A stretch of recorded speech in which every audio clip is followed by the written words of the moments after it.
Class 10th के जितने भी मेरे प्रिय विद्यार्थी 2023 बोर्ड परीक्षा की तैयारी कर रहे हैं, आज का यह वीडियो आप सभी के लिए वेरी इंपॉर्टेंट है, क्योंकि आज के इस वीडियो में मैं लेकर के आ चुका हूं प्री बोर्ड परीक्षा 2023 जो कि आपकी होगी जनवरी और फरवरी माह के मध्य। जी हां, जैसा कि बोर्ड के द्वारा जारी किया गया है कि प्री बोर्ड परीक्षाएं आपकी जनवरी माह में होनी है, इसलिए मैं आज के इस वीडियो में आपके लिए लेकर के आ चुका हूं हिंदी विषय का मॉडल पेपर। और यह मॉडल पेपर आपकी प्री बोर्ड परीक्षा के लिए वेरी इंपॉर्टेंट है।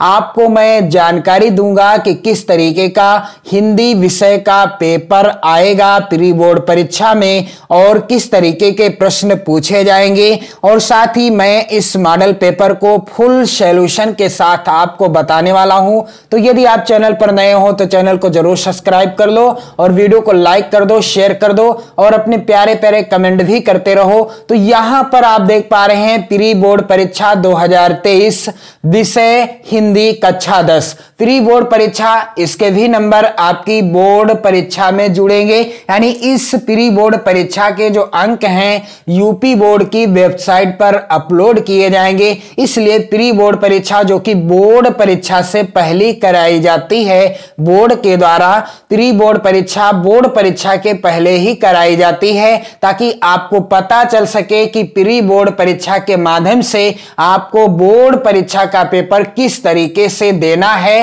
या बोर्ड परीक्षा के पेपर में प्रश्न किस तरीके के आएंगे। तो चलिए मैं लेकर के आ चुका हूं आप सभी के लिए हिंदी विषय का मॉडल पेपर जो कि आपकी प्री बोर्ड परीक्षा के लिए वेरी इंपॉर्टेंट है। और यदि आप इस मॉडल पेपर को तैयार कर लेते हो तो आप प्री बोर्ड परीक्षा में अच्छा स्कोर कर पाओगे। और साथ ही मैं आपको अन्य विषय से भी रिलेटेड सामाजिक विज्ञान विषय का, गृह विज्ञान विषय का भी मॉडल पेपर प्रोवाइड कराऊंगा और हिंदी विषय के भी अन्य मॉडल पेपर प्रोवाइड कराऊंगा। बस आप चैनल के साथ जुड़े रहें, वीडियो को शेयर भी करते रहें और जो मैं आपको बताऊं आप नोट्स जरूर बनाते रहें।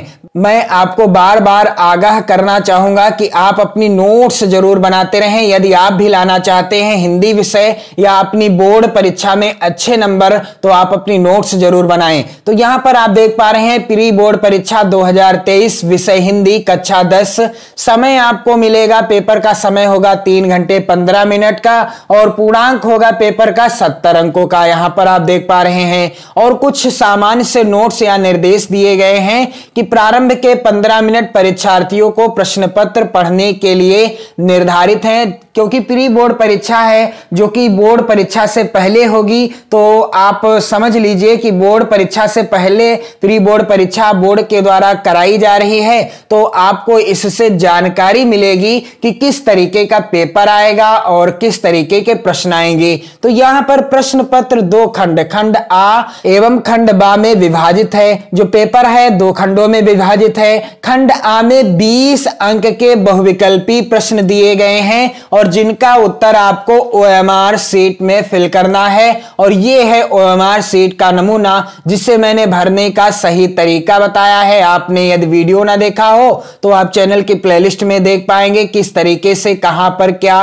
भरना है OMR शीट में, क्योंकि प्री बोर्ड परीक्षा में भी आपको OMR शीट भरना है। यहां पर आप देख भी पा रहे हैं प्री बोर्ड परीक्षा, बोर्ड परीक्षा, अर्धवार्षिक परीक्षा तो आप दे ही चुके होंगे और प्री बोर्ड परीक्षा आपकी होनी है, प्री बोर्ड की परीक्षाएं होनी है। तो इसलिए आपको OMR शीट को भरने का सही तरीका भी आना चाहिए। तो आप वीडियो को जाकर देख सकते हैं, चैनल की प्लेलिस्ट में वीडियो मिलेगा।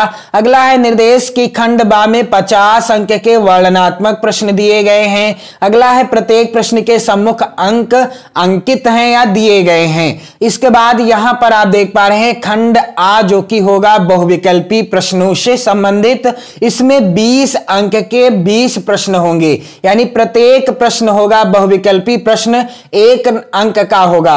1 अंक का एक प्रश्न होगा, यानी 20 नंबर यहां से आपको मिलेंगे जब आपके ये 20 प्रश्नों का आंसर सही होगा और जब आप ओएमआर शीट में इन सभी प्रश्नों का आंसर अच्छे से और सही तरीके से भरोगे। तो यहां पर पहला प्रश्न कह रहा है कि निम्नलिखित कथनों में से कोई एक कथन सही है, उसे पहचान कर लिखिए। पहला कथन क्या है कि अशोक के फूल हजारी प्रसाद द्विवेदी का निबंध संग्रह है। दूसरा कथन है डॉक्टर रामकुमार वर्मा ख्याति प्राप्त कहानीकार हैं। तीसरा कथन है त्रिवेणी रामचंद्र शुक्ल का प्रसिद्ध नाटक है।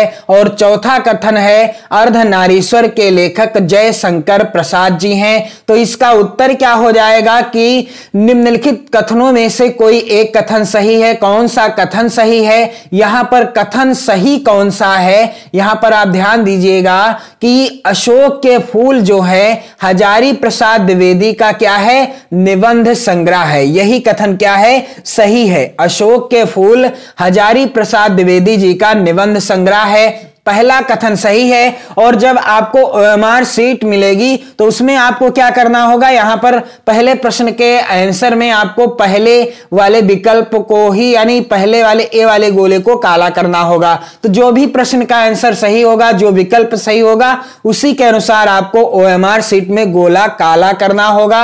आप इस चीज का विशेष ध्यान देंगे। अगला प्रश्न यहां पर कह रहा है घुमक्कड़ शास्त्र के लेखक कौन है? पहला विकल्प है मोहन राकेश, दूसरा विकल्प है धर्मवीर भारती, तीसरा विकल्प है अज्ञे जी। और अज्ञे जी का पूरा नाम क्या था? सच्चिदानंद हीरानंद वात्स्यायन अज्ञे। तो इनका आपको पूरा नाम भी पता होना चाहिए। तीसरे के बाद चौथा कथन है राहुल साकृत्यायन। तो यहां पर राइट आंसर क्या है कि घुमक्कड़ शास्त्र के लेखक कौन हैं? राहुल साकृत्यायन जी हैं। यहां पर चौथा जो है विकल्प सही हो जाएगा। अगला प्रश्न है वेरी इंपॉर्टेंट, ठूठा आम किसकी रचना है? पहला विकल्प है महावीर प्रसाद द्विवेदी, दूसरा विकल्प है हजारी प्रसाद द्विवेदी, तीसरा विकल्प है रामधारी सिंह दिनकर और चौथा है भगवत शरण उपाध्याय।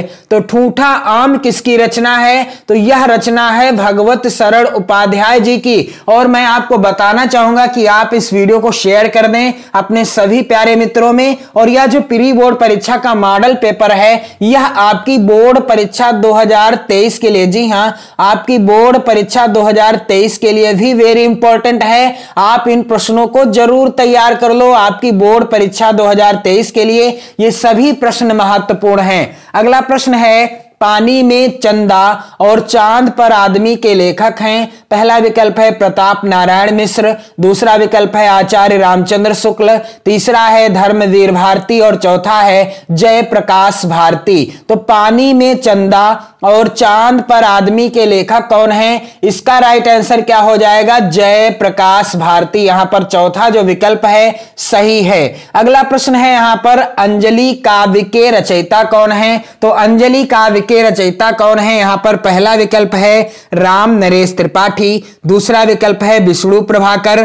तीसरा विकल्प है वियोगी हरि और चौथा विकल्प है राम कुमार वर्मा। तो अंजलि काव्य के रचयिता कौन है? इसका राइट आंसर क्या हो जाएगा? अंजलि काव्य के रचयिता हैं राम कुमार वर्मा जी। और अगला प्रश्न है यहां पर हरी घास पर क्षण भर के लेखक कौन है? ये आप देख सकते हैं सभी प्रश्न वेरी इंपॉर्टेंट हैं आपकी बोर्ड परीक्षा 2023 के लिए और साथ ही प्री बोर्ड परीक्षा 2023 के लिए। तो आप इस मॉडल पेपर को जरूर शेयर कर दें अपने सभी प्यारे मित्रों में और इन सभी प्रश्नों को आप जरूर तैयार कर लो, नोट कर लो, लिख लो। मैं आपसे वादा करता हूं कि यदि आप इन सभी प्रश्नों को तैयार करते रहोगे और साथ ही जितने भी मॉडल पेपर मैं आप सभी को प्रोवाइड कराऊंगा या आप सभी के लिए उपलब्ध कराऊंगा, यदि आप उन सभी मॉडल पेपर के प्रश्नों को तैयार कर लेते हो तो आपको अच्छा स्कोर, यानी बोर्ड परीक्षा में आप 70 में से 65 प्लस अंक जरूर लेकर आओगे।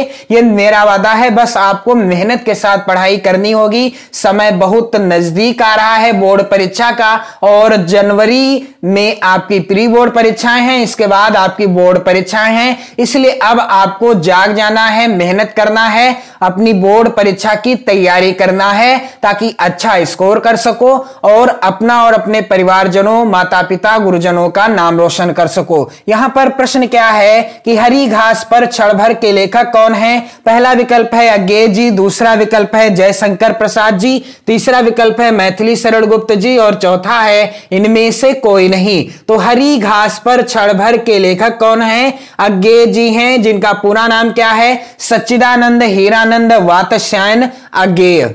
अगला प्रश्न यहां पर है, आधुनिक युग की मीरा कहा जाता है, और काफी ज्यादा कंफ्यूजन वाला प्रश्न है क्योंकि इसके विकल्प ही कुछ ऐसे हैं। यहां पर पहला विकल्प क्या है? सुभद्रा कुमारी चौहान, दूसरा विकल्प है महादेवी वर्मा, तीसरा विकल्प है कृष्णा सोवती और चौथा विकल्प है मीराबाई। तो कुछ बच्चे क्या करते हैं, आनन फानन में आधुनिक युग की मीरा कहा जाता है किसे? मीराबाई को लगा देते हैं। यानी यहां पर ये आपसे हो सकता है आपसे भी कंफ्यूजन हो जाए, तो ये बिल्कुल आपको दूर कर देना है कंफ्यूजन, क्योंकि आधुनिक युग की मीरा किसे कहा जाता है? महादेवी वर्मा जी को कहा जाता है। राइट आंसर है महादेवी वर्मा जी को, ना कि मीराबाई को। यह जो विकल्प है गलत है, दूसरा वाला सही है। अगला प्रश्न है, परशुराम की प्रतीक्षा के लेखक हैं कौन है? पहला विकल्प है हजारी प्रसाद द्विवेदी जी, दूसरा विकल्प है रामधारी सिंह दिनकर जी, तीसरा विकल्प है नगेंद्र जी और चौथा विकल्प है अज्ञेय जी। तो कौन सा विकल्प सही हो जाएगा? परशुराम की प्रतीक्षा के लेखक कौन है? रामधारी सिंह दिनकर जी हैं। आप ध्यान दीजिएगा, वेरी इंपॉर्टेंट प्रश्न है। अगला प्रश्न है, हास्य रस का स्थायी भाव क्या है? सबसे ज्यादा इजी प्रश्न है। पहला विकल्प है शोक, दूसरा विकल्प है भय, तीसरा विकल्प है रौद्र और चौथा विकल्प है हास। तो हास्य रस का स्थायी भाव क्या है? राइट आंसर क्या हो जाएगा? हास्य रस का स्थायी भाव है हास। और मैंने एक वीडियो प्रोवाइड कराई थी आप सभी को, जिसमें मैंने सभी रसों का नाम और उनके स्थायी भाव याद करने की एक जादुई ट्रिक बताई थी। यदि आप उसको देख लेते हैं तो आपको 2 मिनट में, जी हां, आपको 2 मिनट में सभी रसों के नाम और उनके स्थायी भाव याद हो जाएंगे और आप चाह कर भी जिंदगी भर नहीं भूल पाएंगे। ये 100% की गारंटी है मेरी। आप वीडियो को जरूर देखें। यदि आप कमेंट करेंगे तो मैं आपको इस वीडियो का लिंक भी प्रोवाइड करा दूंगा। अगला प्रश्न है, हास रस के बाद यहां पर प्रश्न संख्या 10 है, उपमा के कितने अंग होते हैं? यानी उपमा अलंकार के कितने अंग होते हैं? यदि प्रश्न आ जाए तो यहां पर पहला विकल्प है 4, दूसरा विकल्प है 5, तीसरा विकल्प है 6 और चौथा विकल्प है 7। तो मैंने आप सभी को उपमा अलंकार जब पढ़ाया था तो आपको बताया था कि उपमा अलंकार के कितने अंग होते हैं?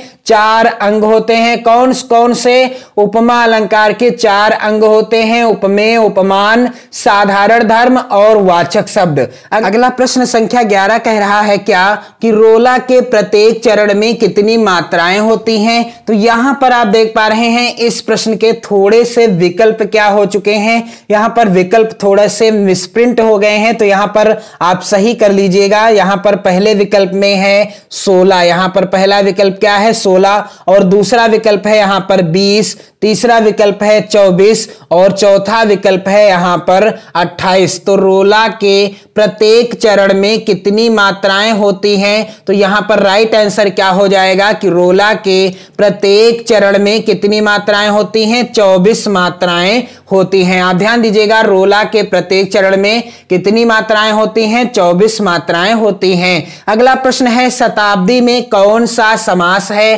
पहला विकल्प है द्वंद्व समास, दूसरा विकल्प है द्विगु समास, तीसरा है कर्मधारय और चौथा है इनमें से कोई नहीं। तो शताब्दी में कौन सा समास है? इसका राइट आंसर क्या हो जाएगा? जिस समास का पहला पद संख्यावाची हो और बाकी किसी समूह या समाहार का ज्ञान कराए, वहां पर क्या होता है? वहां पर द्विगु समास होता है। यहां पर दूसरा वाला विकल्प सही हो जाएगा।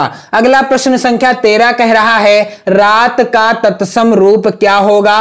पहला है रात्रि, दूसरा है निशा, तीसरा है दिन और चौथा विकल्प है इनमें से कोई नहीं। तो रात का तत्सम रूप क्या होगा? यहां पर पहला ही विकल्प सही है, रात्रि हो जाएगा। प्रश्न संख्या 14 कह रहा है, बादल का पर्यायवाची क्या है? तो बादल का पर्यायवाची क्या है? यहां पर पहला विकल्प है वारिद, दूसरा विकल्प है नीरज, तीसरा विकल्प है पंकज और चौथा विकल्प है अंबुज। तो बादल का पर्यायवाची क्या है? यहां पर आप ध्यान दीजिएगा, इस प्रश्न का राइट आंसर क्या हो जाएगा? बादल का पर्यायवाची है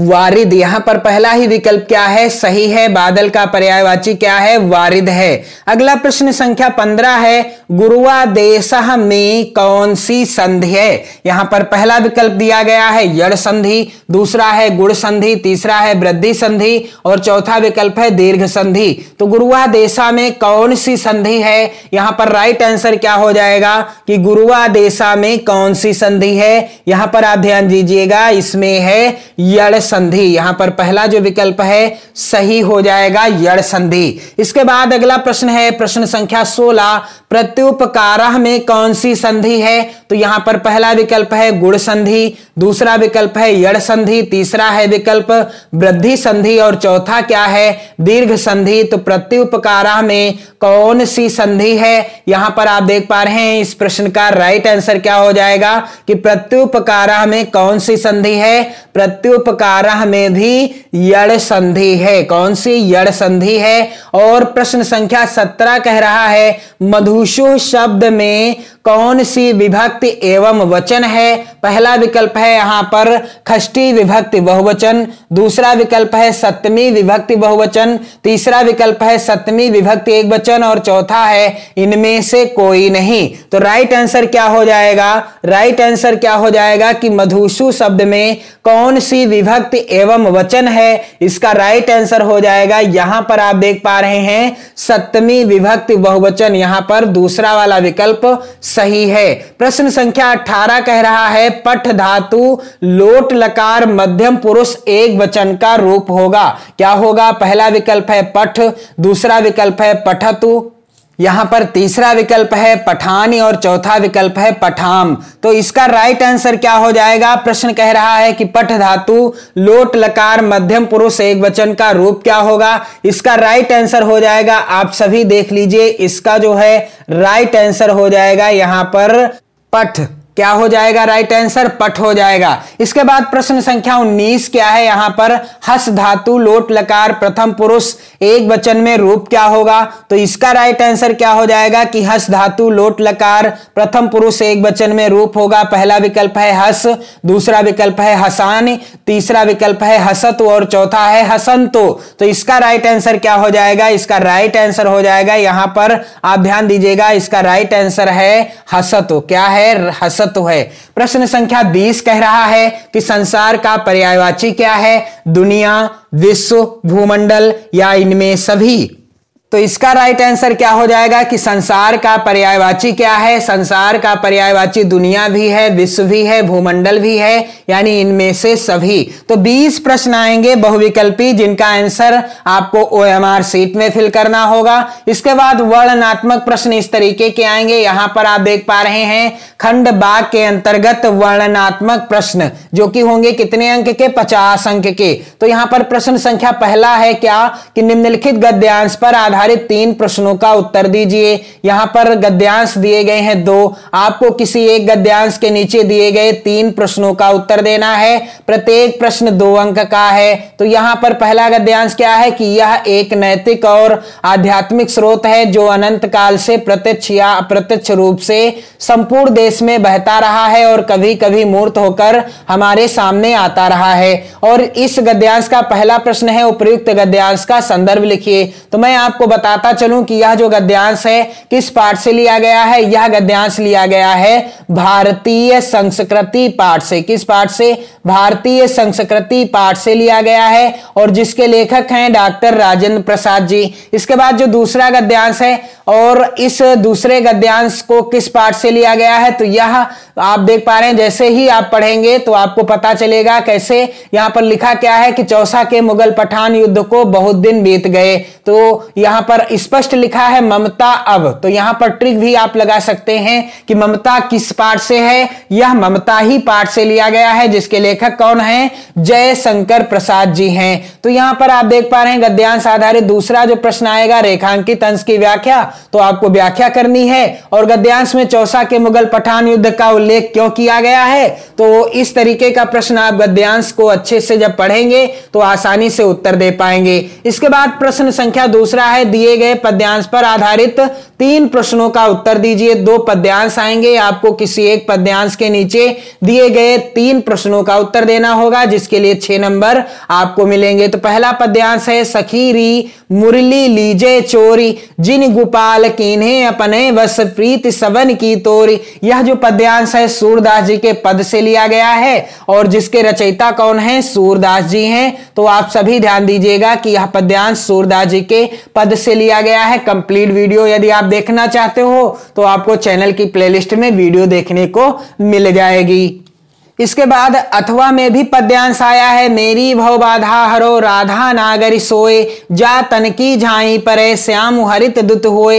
यह भी पद्यांश है और इसके नीचे भी 3 प्रश्न हैं। मैंने आपको बताया ही है कि आपको किसी एक पद्यांश के नीचे दिए गए 3 प्रश्नों का ही उत्तर देना है। इसके बाद प्रश्न संख्या 3 है कि दिए गए संस्कृत गद्यांश में से किसी एक का संदर्भ सहित हिंदी में अनुवाद कीजिए। तो संस्कृत के गद्यांश आएंगे 2, आपको किसी एक संस्कृत गद्यांश का संदर्भ लिखना होगा और हिंदी में अनुवाद करना होगा। तो पहला जो गद्यांश है कहां से है? मानव जीवनस्य संस्करणम संस्कृति। तो यहां से आप पकड़ सकते हैं कि यह किस पाठ से है? यह भारतीय संस्कृति, आप ध्यान दीजिएगा, भारतीय संस्कृति नामक पाठ से है। और इसके बाद जो दूसरा गद्यांश है यहां पर मानव जीवनस्य संस्करणम संस्कृति के बाद अथवा में जो पूछा गया है कि वाराणसी सुविख्याता प्राचीना नगरी, तो यह किस पाठ से है? आप आसानी से पकड़ सकते हैं वाराणसी। यह किस पाठ से है? वाराणसी पाठ से है। तो आपको मैं बताना चाहूंगा कि इस भारतीय संस्कृति पाठ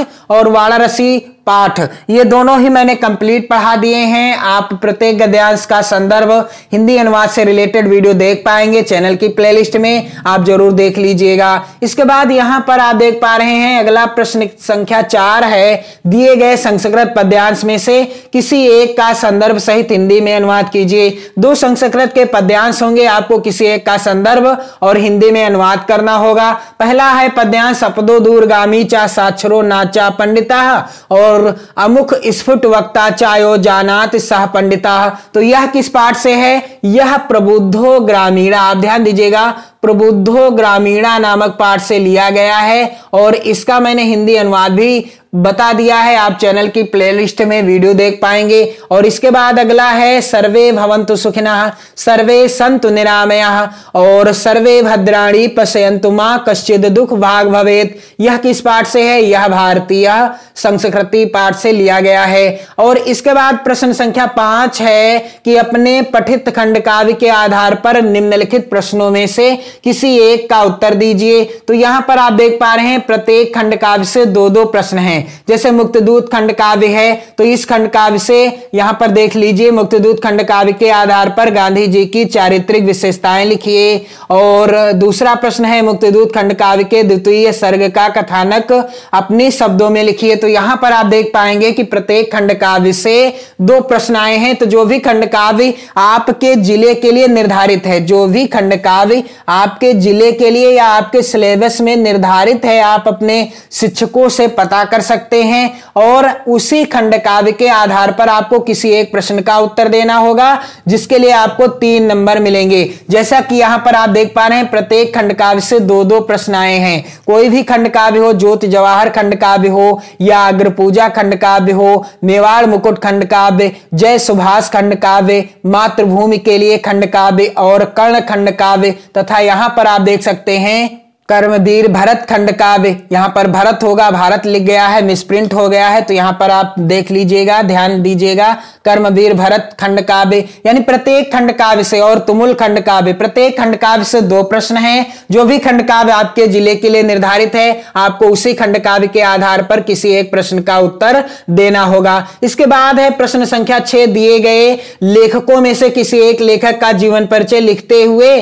उनकी प्रमुख रचना का उल्लेख कीजिए। तो यहां पर आप देख पा रहे हैं 3 प्रमुख लेखकों का नाम, और आपकी बोर्ड परीक्षा के लिए वेरी इंपॉर्टेंट आचार्य रामचंद्र शुक्ल का जीवन परिचय आपकी बोर्ड परीक्षा में 100% आएगा, और जयशंकर प्रसाद जी का जीवन परिचय आपकी बोर्ड परीक्षा में 100% पूछा जाएगा। तो इनका जीवन परिचय यदि आप देखना चाहते हो तो आप कमेंट करो, मैं सरल और सबसे आसान इनका जीवन परिचय आपको प्रोवाइड करा दूंगा। और यहां पर आप देख पा रहे हैं किसी एक लेखक का आपको जीवन परिचय लिखना है, जिसके लिए अब आपको 5 नंबर मिलेंगे और संबंधित लेखक की प्रमुख रचना का भी नाम लिखना होगा। इसके बाद 6 खा है कि दिए गए कवियों में से किसी एक कवि का जीवन परिचय देते हुए उनकी एक प्रमुख रचना का उल्लेख कीजिए। तो यहां पर आप देख पा रहे हैं महत्वपूर्ण कवियों का नाम है तुलसीदास, रामनरेश त्रिपाठी, श्याम नारायण पांडे। आपको किसी एक का जीवन परिचय लिखना होगा और उनकी प्रमुख रचना का नाम लिखना होगा, जिसके लिए अब आपको 5 नंबर मिलेंगे। तो पेपर का पैटर्न बिल्कुल ही बदल चुका है। जैसा 2022 में पेपर हुआ था अब बिल्कुल वैसा नहीं होगा।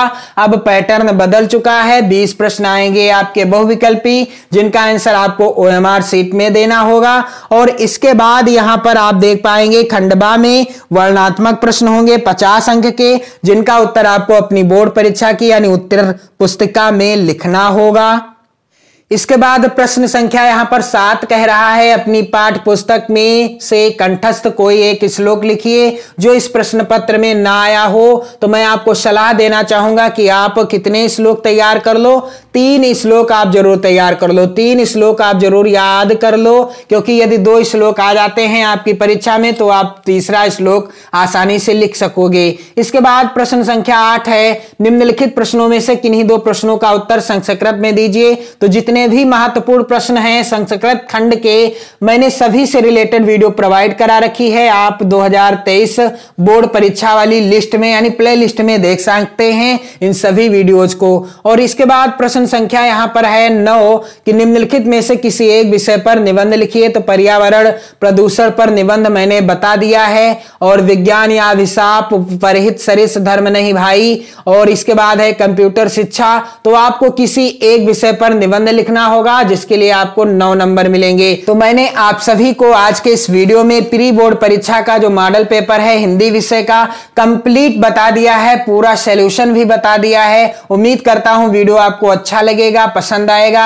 आप वीडियो को लाइक कर दें, शेयर कर दें और 2023 बोर्ड परीक्षा की तैयारी के लिए चैनल के साथ जुड़े रहें। चैनल को जरूर सब्सक्राइब कर लें। जय हिंद।